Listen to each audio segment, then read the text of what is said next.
Welcome and good evening to our regular school board meeting. Tonight, it's February 9th, 2022. To open our meeting tonight, we'll begin with the Pledge of Allegiance, and I've asked Director Shirtcliffe to lead us in that.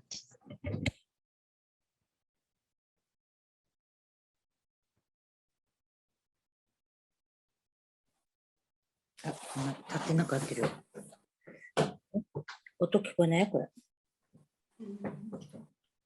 can hear you.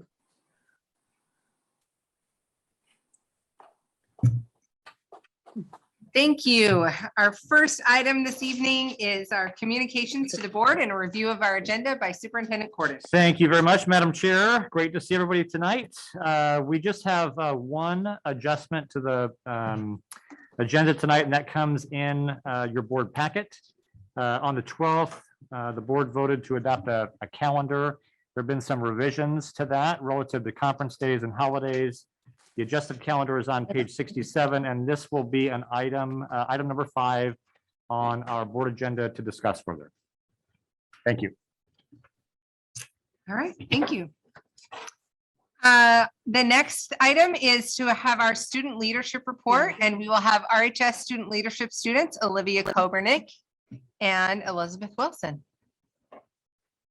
Are you guys ready? Okay, I'm going to start with our report for sports, and I'm Olivia, by the way, everyone. So the boys and girls basketball teams are both in league play and are completing it in a couple weeks. There's wrestling tomorrow night in Eugene, and wrestling districts are at South Medford. State is at Sandy High School this year. And swim had the swim team had districts last weekend, which I'm actually a part of, and it's coming to an end right now, but I just want to say I had a fabulous experience being on the team. I was really hesitant to do so, but I just had such a great time and met so many role models and made me just like love the sport, and I will definitely be doing it in years to come. It was a great experience. In the districts meet, boys placed 3rd and girls placed 4th, and we had 74 personal bests in total from the meet. And now we're gearing up for spring sports, which will be starting February 28th. Thank you, Olivia. Elizabeth, are you there?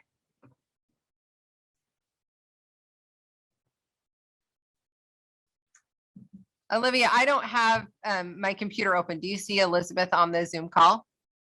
I actually didn't. I have the same notes that she was going to give, but they're not. Would you just mind going ahead with it for us? Yeah, of course. Thanks. So school, National Counselor Week is coming up, and we also just completed auditions for Sense and Sensibility, which is our spring play. We have many clubs that are very active right now, and we're starting course selection very soon. In fact, I think it was today that we first started course selection. Academic feathers are going out, and there's some awards going out. Michaela Carter, I'm not sure for which, again, Emma was going to do this part, so I don't have quite as detailed notes as her, but Michaela Carter got an award for swine production proficiency and is going to state. And for the FFA, there was the Creed speaking district qualifiers, Andy Robeson and Sylvia Smith. Yeah, that's what I had down. Oh wait, no, sorry, I had a little bit more. Robotics. Our robotics team recently had their league qualifier tournament. Team Aries is placed to go to state, and that team is comprised, they got first, they're going to state, and that is comprised of Brian Powell, Preston Smith, Logan Bishop, Elias Magath, Ian Russell, and Cody Dudley. And then as well, we also had Team Scorpio place 7th and Team Leo place 10th. And Team Scorpio was in first place for the Motivation Award, and Team Leo was in second for Motivation Award. And then as far as leadership goes, which of course I'm a part of, I did not partake in this. This is a select group of students from the leadership class, but we're doing middle school connections right now, and that's going super well. We've been asked back. Everybody's really happy with that. Kindness Week, we're also working towards doing some things with the middle school for that, trying to get other schools participating in that. And of course, we have Arts Week, which is right around the corner. And upcoming events that we have for spring include Mother-Daughter Tea, Homegoing, Mr. RHS, and of course prom. That's what I've got for school. Oh wait, not school, sorry. That was activities. I didn't realize I transitioned to activities, but I did when I started talking about leadership stuff, and that's it. Thank you. Olivia, you did an awesome job. Way to go. She's a freshman, so you'll have lots of years to get real good at this, right? Thank you. Is that all you have for us tonight? Great. Thank you. Olivia, I wanted to thank you for your gift that you guys left for us, for the board members. You picked my favorite candy, and it was really sweet of you, and the picture of you all had signed, and that was really sweet. Thank you. You're so welcome. We were so happy to do it. Thanks, Olivia. All right. Sounds like lots of great things going on at the high school. We're now going to move into our student and staff recognition. So tonight we'll begin with Hucrest Elementary School. And fifth grader, Cameron Pangelina. Cameron is kind, quiet, determined, and bright. She strives to do her best and has grit. She is kind and caring to everyone and works hard to make sure people feel included. Cameron has a gentle heart and soul. She's sensitive to the needs of others, and her compassion is something this world needs. Her smile is contagious, and her peers are fortunate to have such a joyful classmate. Those at Hucrest appreciate her humility. She allows others to shine, including her younger sister. She never demands recognition or praise, yet is so worthy of both. Cameron is a true gift to Hucrest. Okay, Cameron, we have a certificate and a little gift for you that will be delivered to Hucrest. So thank you for all that you do there, and we're excited to see what you do next as you leave Hucrest this next year. All right, from Fremont Middle School tonight, we're going to be honoring sixth grader Sly Galino. I think I said that right. Sly, I'm sorry if I got it wrong. Sly's a quiet leader who exemplifies Fremont's epic core values: empathy, perseverance, integrity, and community. He demonstrates being an epic student by consistently being reliable, making smart decisions, never giving up, and being trusted to always do the right thing. When thoughts and ideas are being shared in the classroom, Sly doesn't hesitate to participate. He's very kind and respectful to everyone he interacts with, and leads as an example of how to be patient and successfully work with others. Also, Sly's very kind and respectful to everyone he interacts with. So congratulations, Sly. I was at one of the elementary schools, and they saw your name and your former elementary school, and they were excited to see that you were being honored, and said that you are just a phenomenal student. So thank you for all that you're doing there at Fremont. All right, at the high school tonight, we're going to honor Hannah Heiberger. She's a 10th grade student at RHS. She plays soccer and is a member of the track team. She's also a member of RHS Leadership and Link Crew and a part of Astra Club. She plans to be an elementary school teacher after college. Her favorite classes are math and leadership. Hannah's teachers describe her as respectful, engaged, inquisitive, polite, and funny. In the classroom, she maintains a positive attitude and is known for greeting her teachers with a smile at the beginning of class and a thank you at the end. She loves being part of a one high school town and says it's because it feels like we're all in this together. Congratulations, Hannah. Thank you.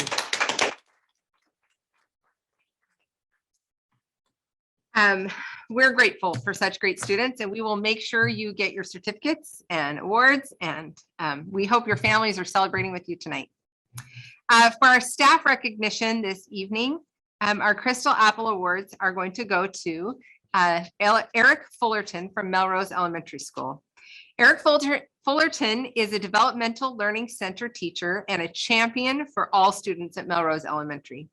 Eric began at Melrose as a student and has been an instructional assistant and a teacher during his time here. The roots truly run deep for him. Eric sees the good in each child and provides a safe, calm, and positive learning environment. He's always professional and treats all of his staff with respect.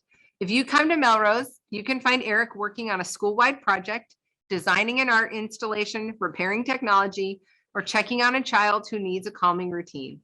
Eric is truly a champion for inclusion. So congratulations, Eric, on your Crystal Apple. Also from Melrose Elementary School, we have a classified staff member, and I just want to, as we come into honoring them, I just want to point out that our classified employees are so important to our students, and we're so grateful for the things they do.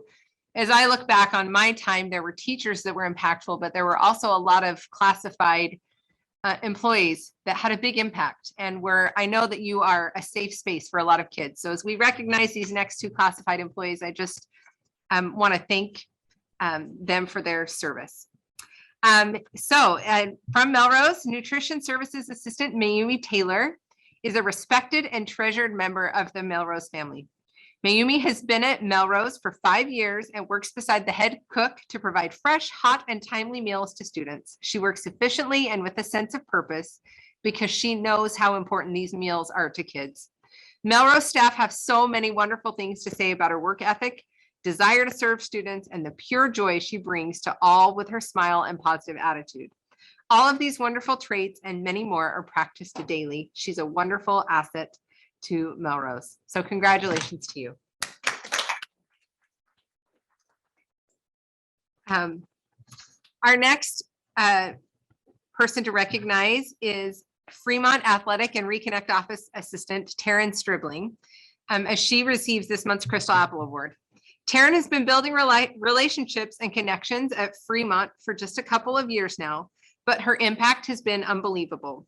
Her coworkers consider it a privilege to work with Taryn because she's extremely hardworking, takes on any task. Her laughter brightens up the whole room, and she does such an amazing job making all students feel valued and cared for. She's consistently patient, professional, joyful, diligent, attentive, relational, and so incredibly adept in her role. And she often gives out candy. I know because I see my son's pockets. And I know that she's a safe space for a lot of kids, including one of my own. So thank you, Mr. Stribling. And our final one is also from Fremont Middle School. This is 6th grade math teacher, Sarah Young. She's also being honored with a Crystal Apple Award. Sarah has been building relationships and making a positive impact on students' lives at Fremont since 1998. Her knowledge and understanding of the school, staff, students, and parents is so deeply rooted. She is articulate, a deep thinker, and can be counted on to explore all options before making decisions. Above all, she's most known for her passion in building lifelong relationships and connections with her students. Thank you, Young. We will make sure those Crystal Apple Awards get delivered to you, and we are so grateful for each of you in our schools. All right. The next item this evening is our consent agenda, which includes our January 12th board meeting, our January 26th public hearing, and the attached documents as given to you. The chair will entertain a motion to approve. I'll make that motion. I'll second it. Okay. Any questions or concerns? Okay, all in favor? I can't talk tonight, sorry. All in favor of approving tonight's consent agenda as published, say aye. Aye. Thank you. All right, it's been a busy day. My tongue's getting ahead of itself. All right, we are going to now have time for public participation. As usual, I'm going to turn the time over to Assistant Superintendent Nee, who usually serves as our moderator for our public participation. She will explain how it will work, and then we'll set aside this time now. Thank you, Chair Larson. If you would like to participate in public participation, please use the raise your hand feature under reactions. Each participant will have 2 minutes, at which time a timer will go off and a reminder will be given to wrap up your comments.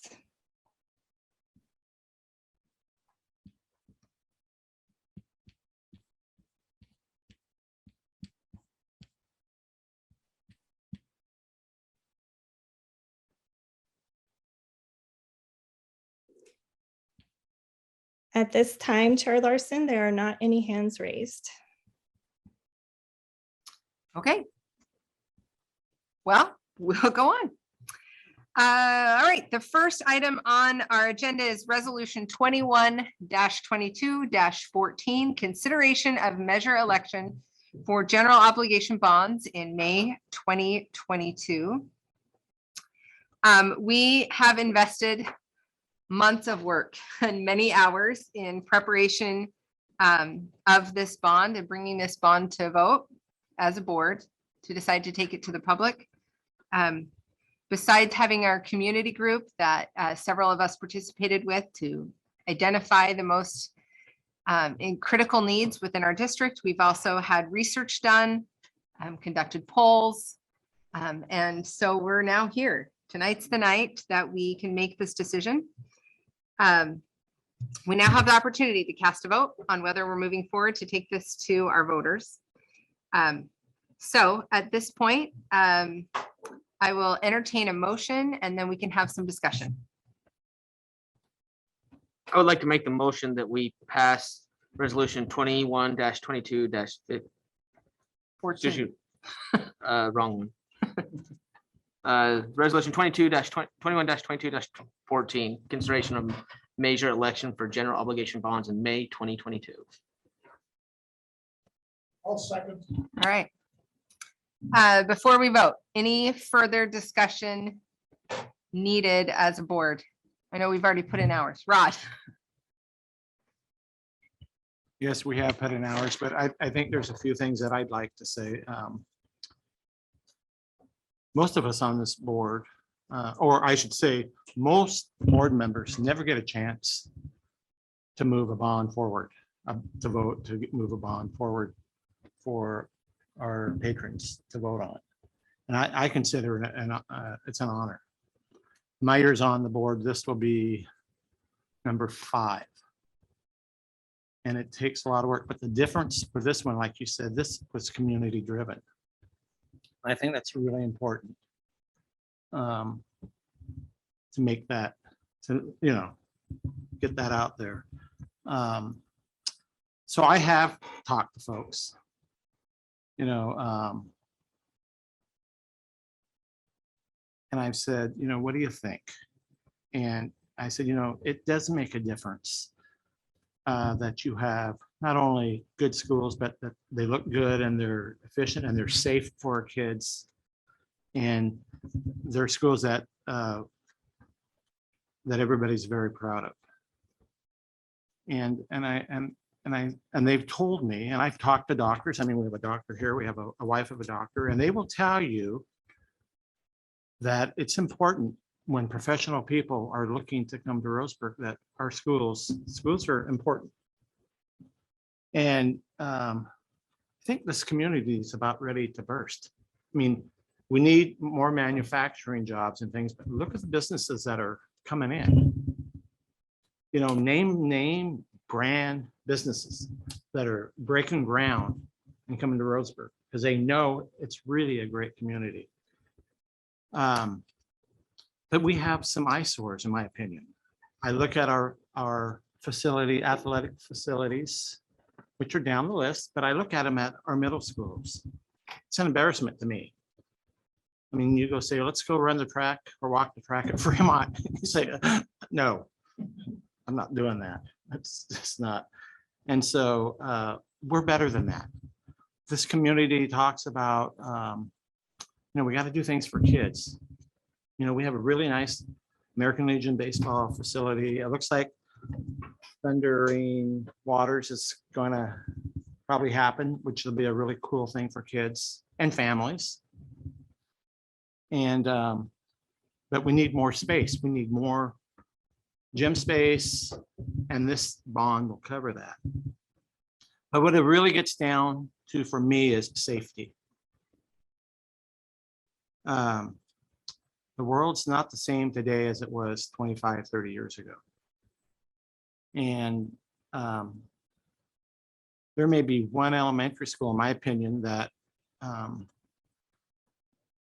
well, most of our elementary schools, most of our 2 middle schools, the access points coming into the buildings are terrible. It's scary. And I just can't sit here as a board member and not support this moving forward. I don't want to be that one board member laying in bed one night and knowing, you know, we could have done something about this, and we've had a terrible, and I'm not scaring people. It can happen. It happens all over the place. And we have an opportunity to make our buildings a lot safer. And this community group has come forward. You know, they pegged over $300 million in things that could be done in our district. 300 million. So we got it down to 100 and whatever it's going to, 154 million. It's a lot of money. But you know, my mother, who's older, I don't want to say elderly because she doesn't like that. I'll be 65, so you can kind of figure out. She raised 6 kids. She was one of those classified employees, worked almost 30 years in the cafeteria, almost all the full time at Jolie. She supports schools. She's on a fixed income. She lives in the same home that I grew up in. And she says, we have to, if we don't take care of them, who is going to? So I think you guys know where I'm at on this. I hope the rest of you will vote yes, and then work like the Dickens to get this thing passed.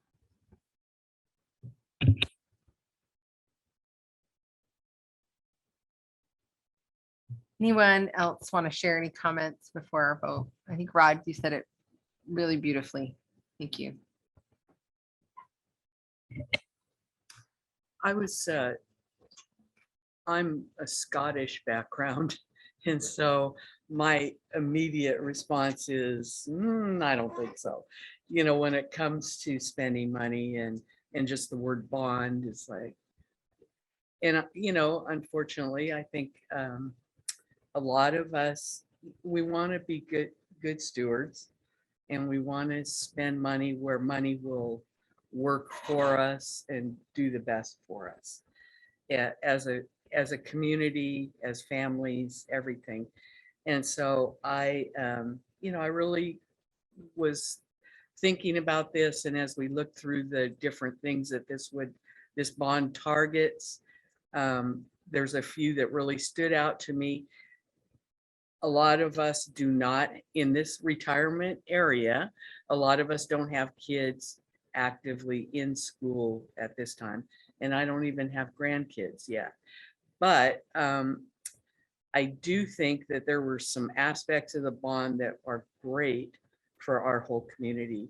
And that is the buildings that we are going to be building will be used by the entire community. And I think that that's important because we don't have anything like that. We don't really have a community center that people can rent or use for a wedding reception or a gathering that they need to have. My husband said, oh, our homeowners association could meet there. And I said, you know, yeah, that would be good. You know, we have to meet once a year with 50, 60 people. That would be great to have a building that they could use. And it's something that we could all benefit from. And I think along with just the community, I've been at the schools, I've worked in the schools. If it's not comfortable temperature wise, it's miserable. And as an aide working in classrooms, and I'm thinking of a teacher, I'm only there 4 hours maybe, but a teacher being there all day and your kids being there for 7 hours, if it's uncomfortable and you're not going to be able to learn very well. So I started thinking about those things and I thought, you know, those are important things. I think we could all benefit. And so I think we should put it to the people.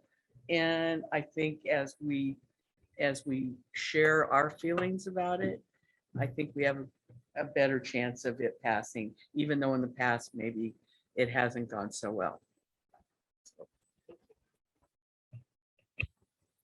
Any other comments? All right, all in favor of moving forward with resolution 21-22-14, the general election, the measure election for general obligation bonds in May of 2022, say aye. Aye. Aye. Unanimously moving forward. All right, item number 2 on our agenda, the approval of the Douglas ESD 2022-23 local service plan. And I believe the new superintendent Nicholson is here to address this. Good evening, everyone. It's a pleasure to be with you all.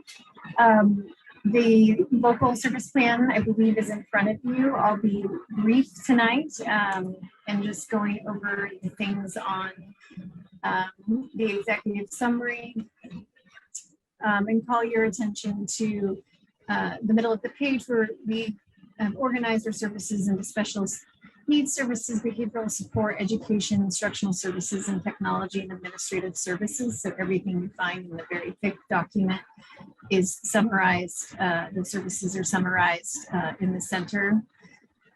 We also share in the summary our general fund expenditures by area or by program. And I also want to draw your attention to the bottom of the page where we share how what programs our general fund expenditures also go to. Speech therapy is the largest funding area that we have in our local service plan.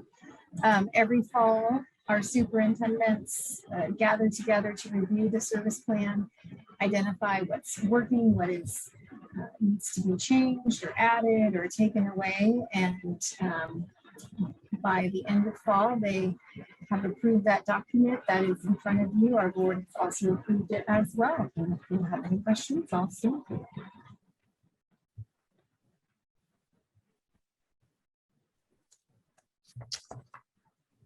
Okay, thank you.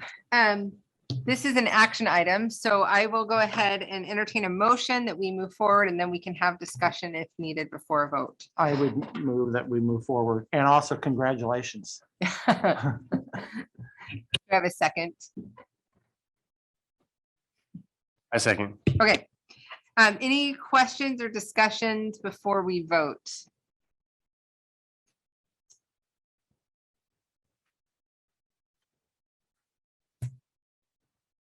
Doesn't look like any. All right. All in favor of approving the 2022-23 local service plan with Douglas ESD, say aye.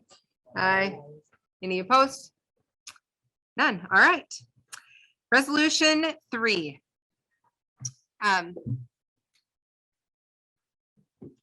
As we do each February, we adopt a resolution declaring the week of March 7th through the 11th as Classified Employee Appreciation Week.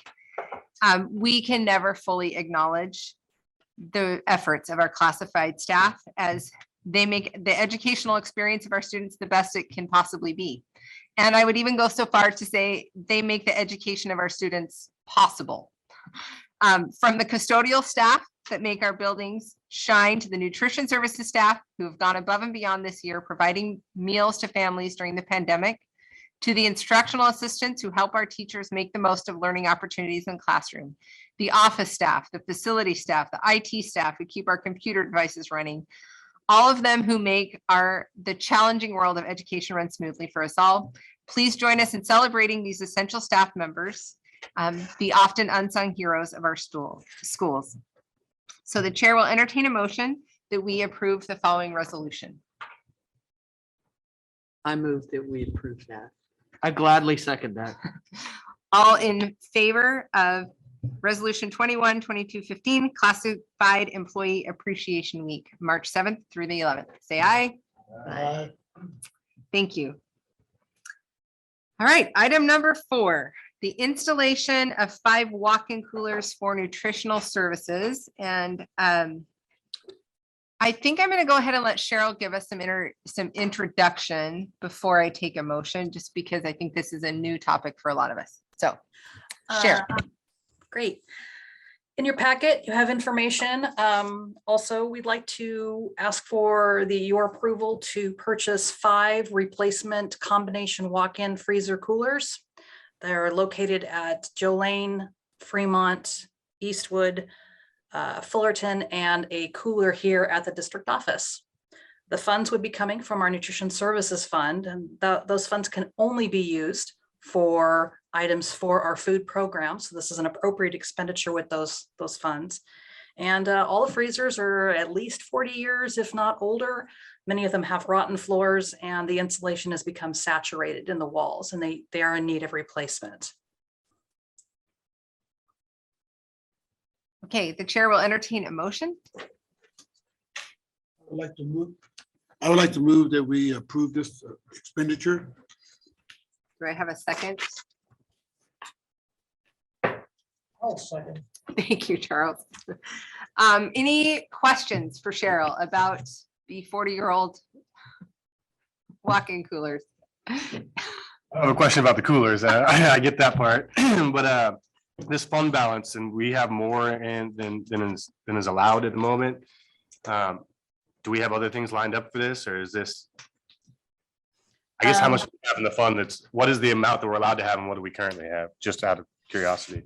We are allowed to have 3 months worth of operating expenditures, approximately $600,000. And right now we have it in excess of $1 million.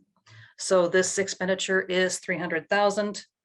And we are ordering some pizza ovens and some other items necessary. We also have salary increases in this year that will also take down that ending fund balance. I might add that not all school districts have a positive. So good job. Thank you. The kudos are also to Kyle Micken, our Nutrition Services Director. It was due to some of the events that happened during COVID and all the meals that we served during that time with the waivers that we were allowed that enabled us to accumulate such an excess ending fund balance. It's been creeping up over time, but that's really was the big push. Well, I like that you're managing the money well and saving, and that does allow us to take care of some needed replacements. So all in favor of approving the purchase and installation of 5 walk-in coolers for nutrition services, say aye. Aye. Any opposed? None. Okay. Thank you. I think we got it. In fact, I know we got an email from Director Freeman in regards to just a couple of minor adjustments to next year's school calendar. So I think he's here to reiterate his email. Yeah, thank you, directors. Just real quick, the adopted calendar that you guys approved at our last board meeting needs a couple cleanup clarifications. We had the Friday before Christmas as the holiday. Because Christmas falls on a Sunday, the official holiday should be on a Monday. So I would like you to consider that change. And then to clear up the conferences, the fall conferences are all buildings, and the spring conferences are only elementary and middle school, and the high school will have student contact days those days. So please consider those 2 minor changes to the calendar. Okay, the chair will entertain a motion that we make these 2 minor adjustments to the 2022-2023 school calendar. Motion. I will second that motion. Okay, any further questions for Director Freeman? Why is the high school spring conference a contact day at the high school, but not at the elementary? Yeah, so the high school historically has usually had students come to school on spring conferences. The last couple of years with COVID, they've opted to hold conferences, but they want to go back to their past practice. They feel like they contact parents throughout the semester and that they would rather have kids on campus and deliver instruction instead of having those 2 days as conference days.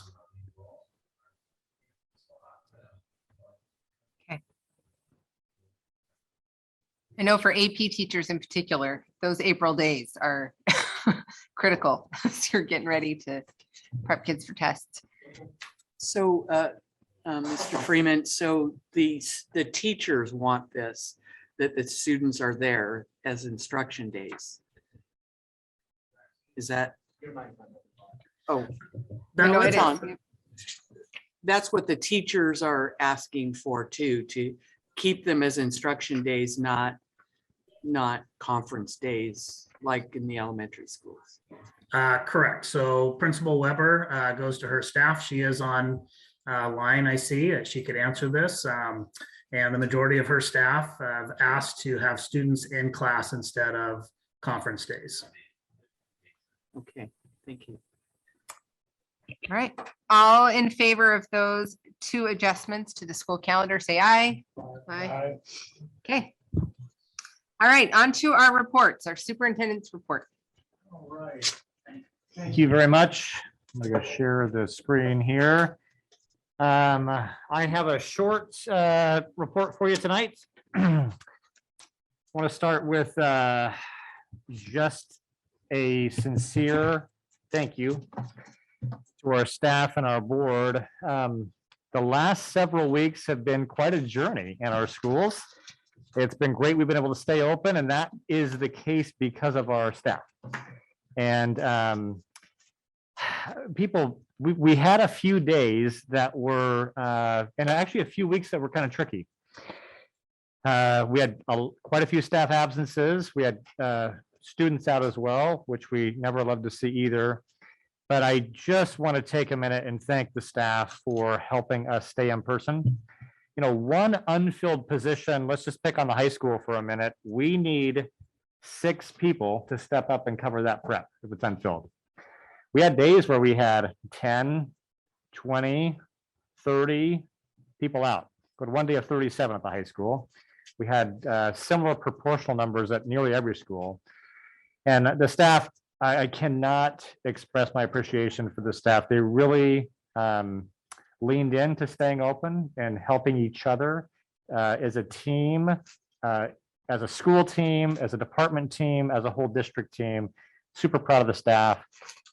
Really throughout the entire pandemic, which we hope is cresting out and finishing up here. But really over the last couple of weeks, it's been a microcosm of what it's looked like for the last several years. So thank you.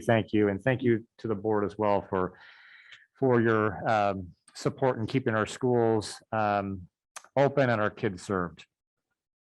I want to talk for a few minutes about the News Monday that you likely heard about. The Department of Education and the Health Authority announced a plan that that for schools currently on March 31st and by March 31st, we would see a statewide indoor mask lifting.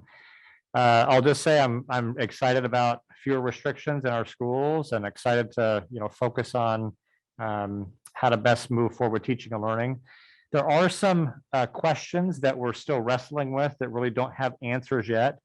Of course, we'll talk about and continue to talk about how do we keep our kids safe. That's something we talk about all the time.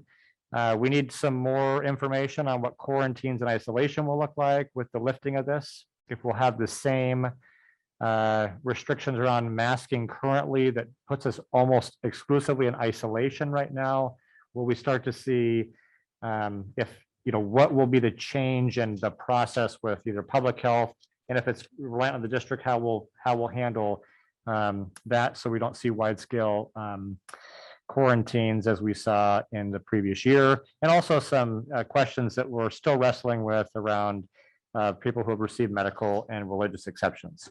So we'll continue to work on that. I'll keep the board up to date on that. And I think this will be a topic of discussion, I anticipate, across the state. We're seeing many states adjust timelines. Some states have chosen to do kind of Oregon's plan right now, which is have a lift the ORS that mandates an indoor requirement but keeps schools with the mask mandate. And so I'm continuing to share kind of thoughts from a school perspective with policymakers and hope there's some wisdom in the decisions coming forward. I do want to thank the board tonight regarding the process in the community for the process around the bond. The kind of things that were talked about tonight by the directors and have been talked about for months here around improving health and safety, expanding student opportunities, and building for our future while honoring our past are really important. And I was thinking as Director Cotton was talking tonight about a quote from Margaret Wheatley. She's an author in which she said that there's no power equal to when a community discovers what it cares about. And I do think that the bond provides an opportunity of discovery and rediscovery in our community as we say, what do we really, really value? And I'm hopeful and optimistic through the process that we can be in a process of a community of discovering the possibilities of what this can be. It seems like the world tends to be very polarized, and sometimes that polarization accelerates when there's a vote on something. And I'm optimistic that the discussion around this opportunity will change the narrative toward what we can do together, what we can do for community development, what we can do for economic development, what we can do for workforce development, what we can do to support children. And I think the bond comes in many ways. The architecture of how this has gone forward, I think provides an opportunity for the community to lean in and wrestle with this opportunity. So I'm excited about that. And I want to thank the board for supporting that process as we move forward. Finally, and the last comment I have, you do have on your in your respective spots my self-evaluation. I look forward to next board meeting. We'll have an executive session where I can get feedback from the board. I want to thank the board for your support. The self-reflection is always, it's great to have an opportunity to reflect. How have we done?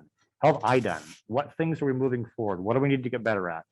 And so it did provide an opportunity to highlight some of the successes and some of our shared work around the strategic plan and work going forward. So look forward to hearing back from the board on the 23rd. And if you have any questions about that self-evaluation between now and the 23rd, please reach out. Thank you. All right, our final item this evening is just an opportunity for board members to share any thoughts. Dr. Bishop. I think that the bond measure is an opportunity to invest in the community in a real and tangible way where we can see the effects fairly quickly. I mean, in my world of healthcare, it's always good to have more providers. And one of the knocks on our community when we have a provider come in for a recruitment visit is the schools, the age, sometimes the appearance. And I would like that better, I would like safety at the elementary schools better. I moved here 6 years ago and I was shocked that the elementary school doors weren't locked for a little while. That was different from where I came from. And this is an opportunity to make our community better. And I hope that as a community, we take full advantage of this opportunity.